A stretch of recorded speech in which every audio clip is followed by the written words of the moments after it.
What's up guys, Jeff Cavaliere, AthleteX.com. Today I want to revisit a topic that we've covered here on this channel before, and that is the positioning of the shoulders when you're pressing, right? Particularly if you're doing bench press, or as I'm going to show you here today, other exercises when you're training your chest, because there's two real reasons why you always want to be conscious of what your shoulder's doing.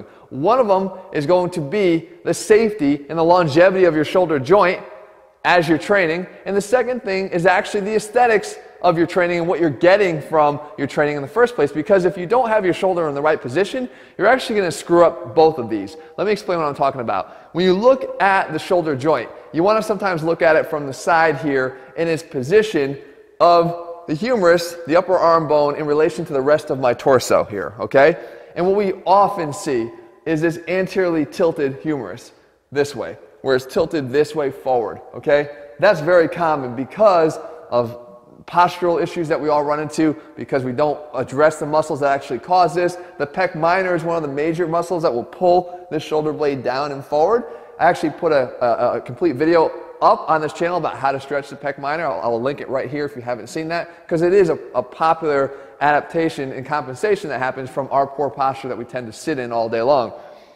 We do then have another alteration here. We can have more of a neutral tilt of the, which would be no tilt, of the humerus in relation to the rest of my torso here. And then we can have an actual posterior where the head is actually angled a little bit back in relation to the rest of my torso. What you want to be able to do is get the neutral at least to a bit posterior in all of your pressing exercises. And the best way I can tell you to do that is through one real tip, one thing to focus on, because there's a lot of people that try to do this and they retract their shoulder blades, but then their head pops forward, and that's not good. Or they try to do this and they shrug their shoulders to do that, and that's not good. What you want to be able to do is get the retraction and the depression of the shoulders at the same time. So we can do that very easily by focusing on the position of the top of our sternum. I always talk about this. If I were to grab onto the top of my sternum here, what angle is it at? Well, when my arms are forward, my shoulders are rounded forward, it's angling down at this angle right here. Literally, if I tried to rest a glass of water on it right here, it would probably start to tip out and tip forward. So if all I want to do is get this level, then all I have to do is just angle the top of my sternum level. That's it. And by doing that, I don't just pull my shoulder blades back, I pull them back and down.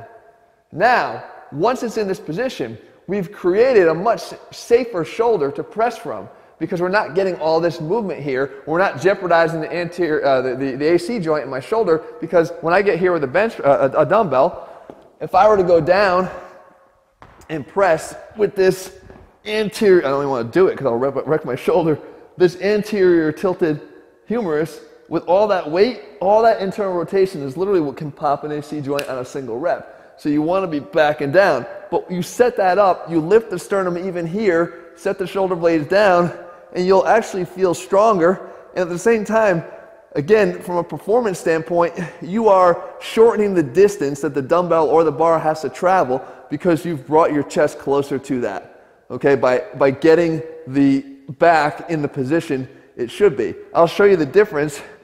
You can see it in action. This would be when I get up here and I allow my arms to just sort of travel forward. My shoulders are shrugged a little bit. I just don't have a real attention to the right positioning of the shoulders. You can see that the press, there's activation of the chest, of course, but it's not going to be like what I'm going to show you now. So now I lift the sternum up, I pull back and down. Now as I press, I've even got a better pre-stretch on the chest itself, and I'll show you why in 1 second. So from here, press up, held down and back, down and back. Okay, so even from a performance and aesthetic standpoint, not only have I added some safety to my shoulder, but I'm also getting better performance from my pecs. And as I told you before, when you shrug your shoulders up and get loose up in your shoulder girdle here, you're basically taking, especially if you look at the upper chest, if the upper chest fibers come from here and head down to here, what happens when I do this? Round the shoulder, lift forward. What I've done is I'm just shortening them. There's no pre-stretch. You need a pre-stretch to get a more powerful contraction. So when I do this and this, now I've got that additional pre-stretch here that makes it more effective. When I come over to a dip, it's the same thing. I've talked about how important this is when you do a dip. You don't, a lot of times we get in this position and we do this. So we start here, shoulders are shrugged, they're way anterior. Jesse, come over here for 1 sec. Look at how anterior the shoulders are here. Okay, now if I were to go down too far, you get all that force being directed into that AC joint. That can also cause that same problem that happened on the bench press. So what we want to do is we get up, I'll show you again when I do this. Everything's kind of collapsed and working from there. It's not a good position.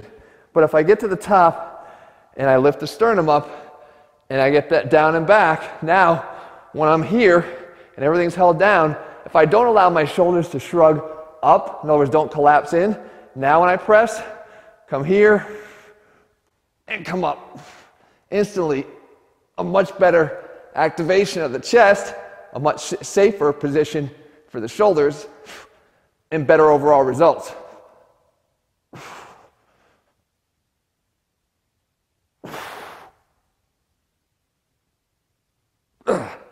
So, again, I try to boil it down to the things that you can take home and do rather easily.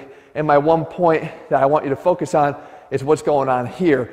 Ultimately understanding that we're trying to influence what's going on back here, because that's going to give you not only better results, but a safer, more injury-free future here with all of your pressing. All right, guys, I hope you found this video helpful. In the meantime, if you're looking for a program that tries to give you the reasons why and not just the what, because I think telling you what is not enough. If you understand why you're doing something, when you're doing the exercises, you feel them that much more and they make that much more sense. And that's what we try to focus on here at Athlete Next. All right, guys, we'll be back here again soon. Let me know what you want me to cover, and I'll do my best to do it in future videos. I'll see you soon.